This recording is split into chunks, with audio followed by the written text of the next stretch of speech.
ఈ పత్రికా సమావేశానికి చేసినటువంటి పత్రికా సోదరులకి, మీడియా మిత్రులకి, భారతీయ జనతా పార్టీ సీనియర్ నాయకులు, జిల్లా అధ్యక్షులు తేజస్వరరావు గారికి, సీనియర్ నాయకులు, రాష్ట్ర ఉపాధ్యక్షులు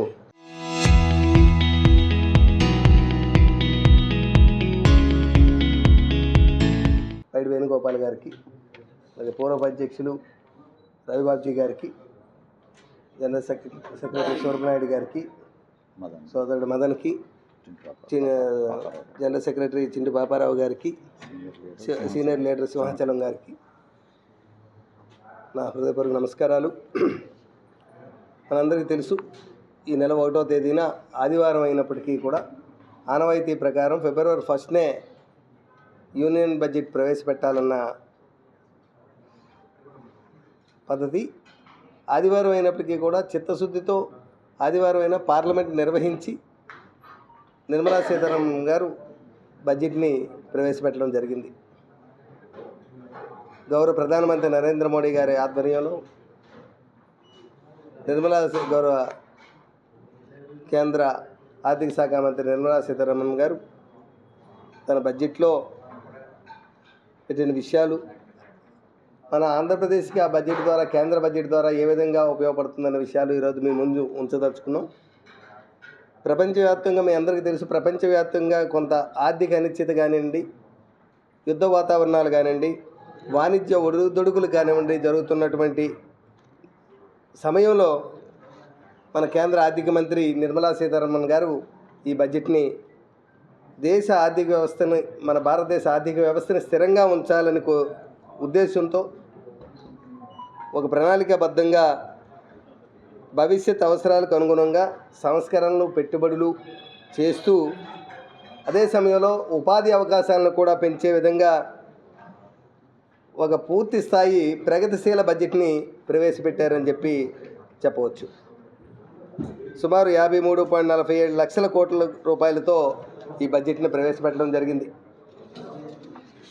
ఈ బడ్జెట్లో దేశ ఆర్థిక వృద్ధి వేగవంతం అవ్వాలని, సుమారు 7% హై గ్రోత్ రేట్తో పేదరిక నిర్మూలన, ఫిజికల్ డెఫిసిట్ని తగ్గిస్తూ ఉత్పాదకత పెంపు, యువతకి ఉపాధి కల్పించాలని, రైతుల ఆదాయ వృద్ధి చేయాలని, మహిళల్ని ఆధ్వర్యంలో ఆర్థికాభివృద్ధి సాధించాలని, దేశవ్యాప్తంగా మౌలిక వసతుల్ని పెంపొందించాలని, వాటి మీద భారీ పెట్టుబడులు, అలాగే తయారీ రంగానికి, మ్యానుఫ్యాక్చరింగ్కి మంచి సపోర్ట్ ఇవ్వాలని, ఎంఎస్ఎంఈలకి ఈక్విటీ మరియు లిక్విడిటీ మద్దతు ఇవ్వాలని, డిజిటల్ గవర్నెన్సు, సెమీ కండక్టర్లు,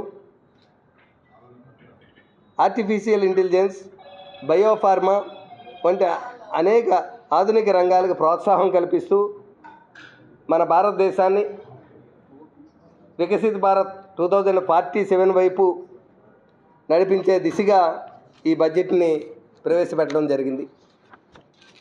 ఇందులో ముఖ్యంగా మన రాష్ట్రానికి చూసుకుంటే, ఆంధ్రప్రదేశ్ రాష్ట్రానికి భారతీయ జనతా పార్టీ నరేంద్ర మోడీ గారు మన ఆంధ్రప్రదేశ్ రాష్ట్రానికి ఎన్నికల ముందు ఇచ్చిన మాట ప్రకారం, ఎన్డీఏ కూటమిలో ఎన్నికల ముందు ఇచ్చిన మాట ప్రకారం ఆంధ్రప్రదేశ్ని ప్రత్యేకంగా చూస్తామని ఆయన చెప్పిన మాట ప్రకారం ప్రతి బడ్జెట్లో కూడా మనకి మంచి సహాయ సహకారాలు అందిస్తున్నారు, మంచి ప్రోత్సాహకాలు ఇస్తున్నారు. అదేవిధంగా ఈ 2026 బడ్జెట్లో కూడా మౌలిక వసతులకి చారిత్రాత్మక మద్దతునిచ్చారు. అంటే ఇప్పుడు ఎక్కడా ఇవ్వనటువంటి మద్దతు ఈ బడ్జెట్లో మన ఆంధ్రప్రదేశ్ కలుగుతుంది. ఆంధ్రప్రదేశ్ మౌలిక వసతుల అభివృద్ధికి కేంద్ర ప్రభుత్వం నేరుగా భారీ మద్దతు ఇస్తుంది. అమరావతి అభివృద్ధికి 1128.9 కోట్లు, అంటే 1129 కోట్లు. అలాగే రాజధాని ఆ పట్టణ ప్రాంత అభివృద్ధికి 432 కోట్లు, గ్రామీణ రహదారులకి 501 కోటి, పట్టణ త్రాగునీరు, అలాగే డ్రైనేజ్ వ్యవస్థ నిర్వహణకి, మేనేజ్మెంట్కి 800 కోట్లు, రోడ్లు వంతెనల నిర్మాణానికి 350 కోట్లు. ఈ ప్రధానంగా చెప్పుకోదగ్గవి. ఇది డైరెక్ట్గా మన ఆంధ్రప్రదేశ్కి స్పెషల్గా ఇస్తున్నటువంటివి. అలాగే పోలవరం పూర్తిగా జాతీయ ప్రాజెక్టు, ప్రతి రూపాయి కూడా కేంద్ర ప్రభుత్వమే భరిస్తుంది. అందులో భాగంగా ఈ బడ్జెట్లో పోలవరానికి ఎట్టి పరిస్థితుల్లో కనీస నీటి నిల్వ స్థాయి 41.15 మీటర్లు ఉండే వరకు పూర్తి చేయడానికి 3,320 కోట్ల రూపాయలు కేటాయించడం జరిగింది. ఇదైతే మన గౌరవ ముఖ్యమంత్రి చంద్రబాబు నాయుడు గారు విజన్ 2047లో అతి ప్రాధాన్యం ఇస్తున్నటువంటి ప్రాజెక్టు పోలవరం నదుల అనుసంధానం. పోలవరం పూర్తయితే పోలవరం నీరుని వంశధార వరకు తీసుకురావాలని అనుకుంటున్నారో ఆ కళ నెరవేరే దిశగా కేంద్ర బడ్జెట్ ఉండడం మనకు చాలా సంతోషం. అలాగే డేటా సెంటర్ హబ్గా మన ఆంధ్రప్రదేశ్ మారబోతుంది. 2047 వరకు డేటా సెంటర్లకి ట్యాక్స్ హాలిడే ఇవ్వడం, ట్యాక్స్ ఫ్రీ. అంటే మన విజన్ 2047 వికసిత్ భారత్ 2047 నరేంద్ర మోడీ గారు చెప్తుంది, కానీ విజన్ 2047 మన గౌరవ ముఖ్యమంత్రి చంద్రబాబు నాయుడు గారు విజన్ కానివ్వండి. ఈ రెండింటికి అనుగుణంగా 2047 వరకు కూడా ఆంధ్రప్రదేశ్లో పెట్టే డేటా సెంటర్లకి ట్యాక్స్ హాలిడే ఇవ్వడం మన ఆంధ్రప్రదేశ్కి ఒక వరం. ఇప్పటికే మీ అందరికీ తెలుసు, మైక్రోసాఫ్ట్ వచ్చింది, బ్రూక్ ఫీల్డ్ వచ్చింది, రిలయన్స్ వంటి సంస్థలతో లక్షల కోట్ల పెట్టుబడులు రావడం జరిగింది. విశాఖపట్నాన్ని ఒక గ్లోబల్ డేటా సెంటర్గా, ఆర్టిఫిషియల్ ఇంటెలిజెన్స్ హబ్గా మార్చే దిశగా ఈ బడ్జెట్ కీలకంగా మారుతుందని చెప్పవచ్చు. మన ఆంధ్రప్రదేశ్లో అరుదైన ఖనిజాలు ఉన్నాయి. భవిష్యత్తులో పరిశ్రమల్లోకి కావాల్సినటువంటి ఖనిజాలు, కీలక ముడి పదార్థాలు, మైనింగు మరియు తయారీకి మద్దతుగా ఖనిజ సంపద కలిగిన మన రాష్ట్రానికి అరుదైన ఖనిజ కారిడార్లను రేర్ ఎర్త్ కారిడార్లు అంటారు.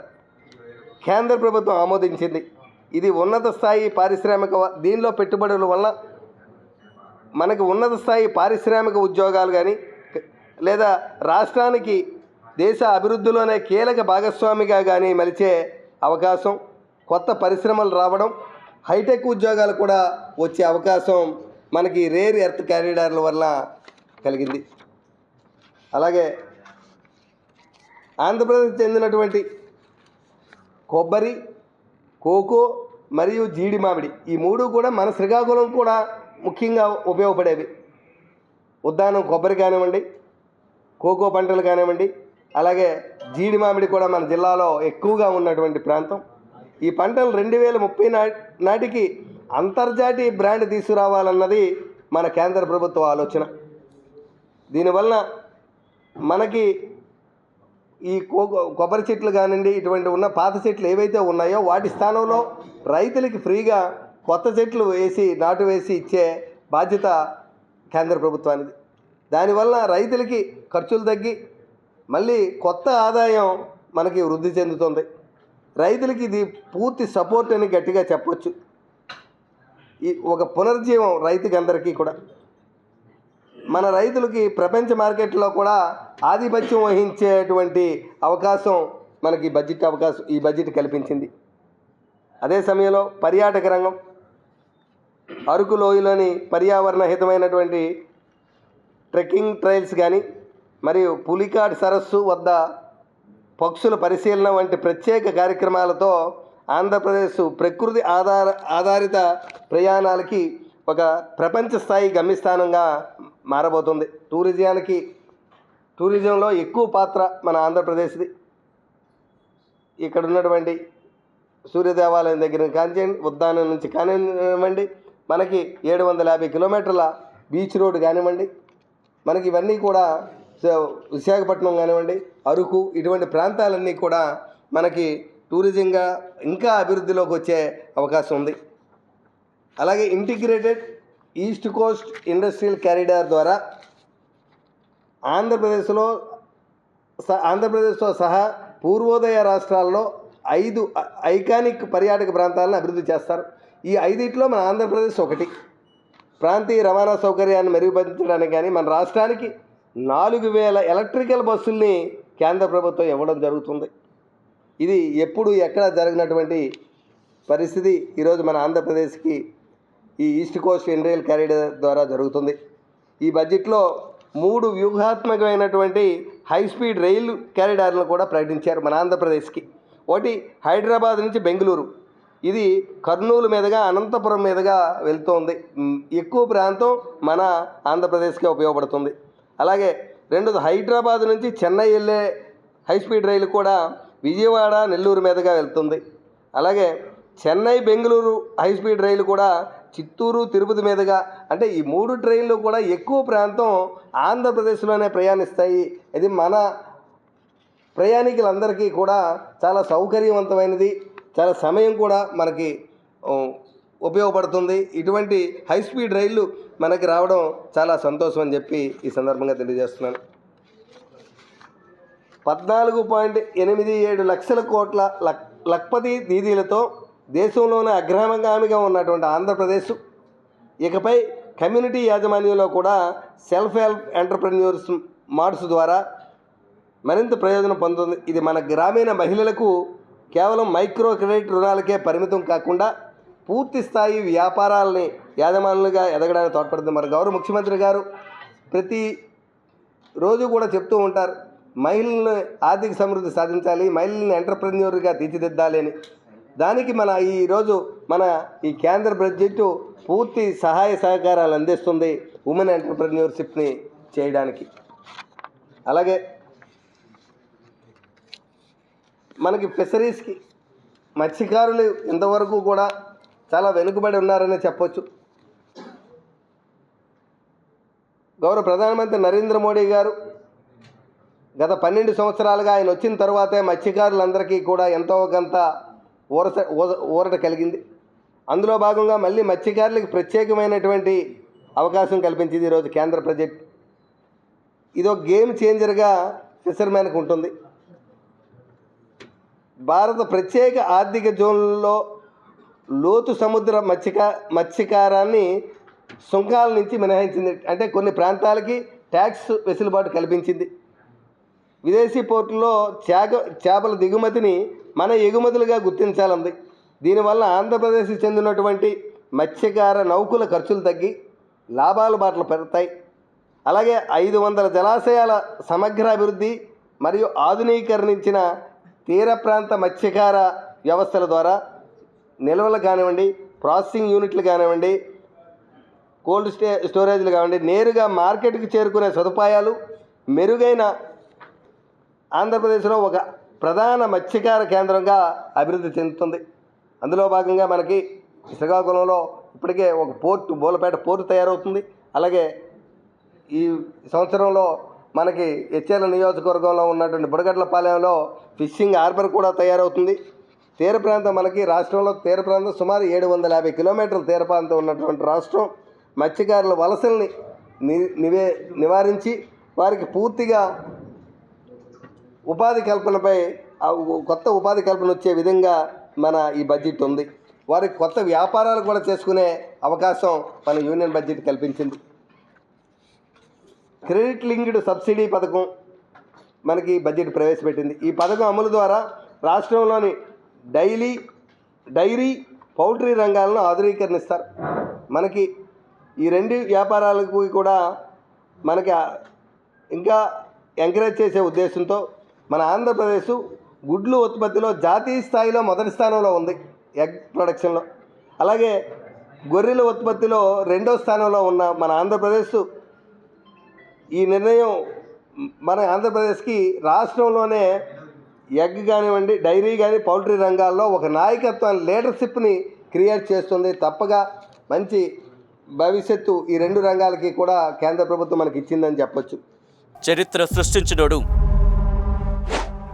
ఇప్పుడు ఆ చరిత్రని తిరగరాయబోతున్నాడు.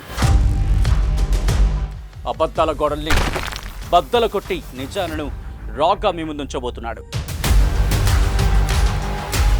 నిజమైన వార్తల కోసం వెంటనే డౌన్లోడ్ చేసుకోండి రా యాప్ని.